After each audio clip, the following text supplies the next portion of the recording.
જેટકો વિભાગે ભરતીની પ્રક્રિયા પરિપૂર્ણ કરવામાં આવી, પરંતુ જ્યારે સરકારમાં મંજૂરી માગી ત્યારે ખબર પડી કે ભરતીની પ્રક્રિયા મંજૂરી વગર કરવામાં આવી છે, ગેરકાયદેસર ભરતી થઈ છે।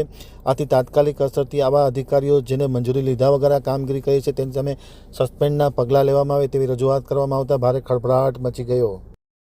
હવે જોઈએ ગાંધીનગર આમતક ન્યૂઝ બ્યુરોમાંથી જે.કે. પટેલનો એક વિસ્તૃત અહેવાલ।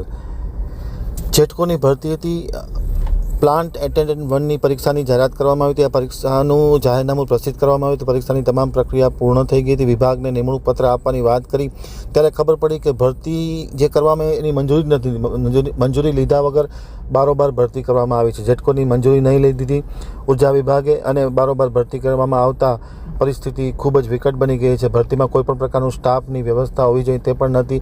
મહેકમ રોસ્ટર જેવી વ્યવસ્થા નથી। નોટિફિકેશનમાં અનામતની કોઈ જોગવાઈ વ્યવસ્થા કરવામાં આવી નથી। નિયમ મુજબ અધિકારીઓની પણ નિમણૂક કરવામાં આવી નથી। નિયમનો ભંગ થયો છે। સેટઅપ છે પણ ભરતી કરી નાખી છે। સરકારની મંજૂરી લીધા વગર, ઉર્જા વિભાગની મંજૂરી લીધા વગર બારોબાર ભરતી કરવામાં આવતા પરિસ્થિતિ વધુ ગંભીર બની છે અને ઉમેદવારોનું ભાવિ ડામાડોળ બન્યું છે। તાત્કાલિક અસરથી ઉર્જા વિભાગના મંત્રીએ મુખ્યમંત્રીને રજૂઆત કરી છે અને જવાબદાર સામે એટલે કે જેટકોના અધિકારીઓ સામે જે સરકારની મંજૂરી લીધા વગર ભરતી કરી છે તેની સામે શિક્ષાત્મક પગલાં લઈ સસ્પેન્ડ કરવામાં આવે, પોલીસ ફરિયાદ કરવામાં આવે તે પ્રકારની રજૂઆત કરવામાં આવી છે। 1.5 વર્ષથી આ વિદ્યાર્થીનું ભાવિ બગડ્યું છે। હવે જોઈએ વિદ્યાર્થી નેતા યુવરાજસિંહ જાડેજાની આમતક ન્યૂઝ સાથેની વિશેષ મુલાકાત। છેલ્લા ઘણા સમયથી આપણે જોઈએ છીએ કે ગુજરાતના યુવાનો સાથે, એના ભવિષ્ય સાથે એ ચેડા કરવામાં આવી રહ્યા છે। વર્તમાનમાં એક એવો કિસ્સો ફરી એક વખત સામે આવ્યો છે કે સરકારની જે યોજના ચાલે છે મૂર્ખ બનાવો યોજના, એ અંતર્ગત એક નકલી ભરતી કૌભાંડ અમારી સામે આવ્યું છે। જી હા, તમે બરોબર સાંભળ્યું, નકલી ભરતી કૌભાંડ।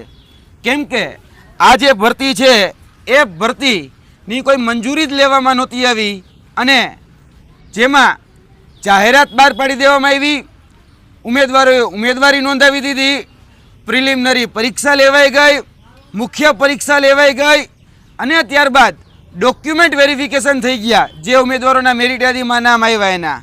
ત્યારબાદ એ લોકોના મેડિકલ વેરિફિકેશન એ પણ કરી નાખવામાં આવ્યું। પછી એ લોકોને એના પ્રાયોરિટી પ્રમાણે એલોટમેન્ટ પણ કરવામાં આવ્યા અને જ્યારે નિમણૂક પત્ર દેવાની વાત આવી ત્યારે એવું કહેવામાં આવ્યું કે આ ભરતીની તો મંજૂરી જ લેવામાં નથી આવી અને આ ભરતી છે ઉર્જા વિભાગ અંતર્ગત જે કંપની આવે છે જેટકો, એ જેટકોની અંદર PA1 એટલે કે પ્લાન્ટ એટેન્ડન્ટની જે ભરતી હતી એ ભરતી આજથી 1 વર્ષ પહેલાં 6/3/2024ના રોજ જાહેર કરવામાં આવેલી, જેની પ્રિલિમિનરી પરીક્ષા 23/7/2024ના રોજ લેવામાં આવેલી, જેની મુખ્ય પરીક્ષા 22/9/2024ના રોજ લેવામાં આવેલી, ડોક્યુમેન્ટ વેરિફિકેશન 19/20/11મા મહિનામાં દરમિયાન કરવામાં આવેલું। ત્યારબાદ જે મેડિકલ વેરિફિકેશન છે એ 10/12/2024ના રોજ કરવામાં આવેલું અને જે સર્કલ ચોઇસ ફિલિંગ જેને કહેવાય એ સર્કલની પણ ચોઇસ ફિલિંગ એ 25/1/2025ના રોજ આ એની ટાઈમલાઈન છે।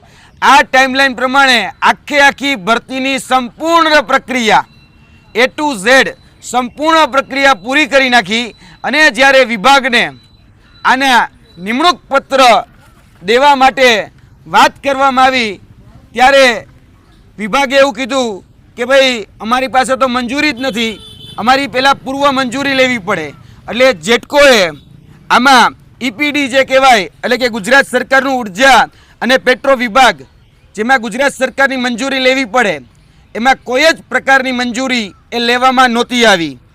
એ સમયના જનરલ ઇન્ચાર્જ જે HR હતા JT રાય, એના સમયમાં આ ભરતી બહાર પાડવામાં આવી હતી અને આ જે ભરતી છે એ ભરતીમાં કોઈ જ પ્રકારનું સ્ટાફનું જે સેટઅપ કહેવાય એટલે કે બેસવા માટેની જે વ્યવસ્થા જેટકોની અંદર હોવી જોઈએ એવી કોઈ જ વ્યવસ્થા એ સ્ટાફ સેટઅપમાં નહોતી।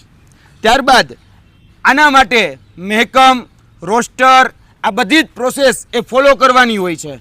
અને જ્યારે નોટિફિકેશન બહાર પાડવાનું હોય છે ત્યારે અનામત વ્યવસ્થાને પણ ધ્યાનમાં લેવાની હોય છે. બંધારણીય અને કાયદાકીય રીતે જે અનામત મળેલી છે આમાં અનામત વ્યવસ્થાનું પણ વાયોલેશન થયેલું છે. નથી મહેકમ મંજૂર કરેલું, નથી રોસ્ટર મંજૂર કરેલું, કે નથી સ્ટાફ સેટઅપ જે બેસવા માટેની વ્યવસ્થા. કારણ કે આ લોકોની ભરતી કરી લે તો કઈ જગ્યાએ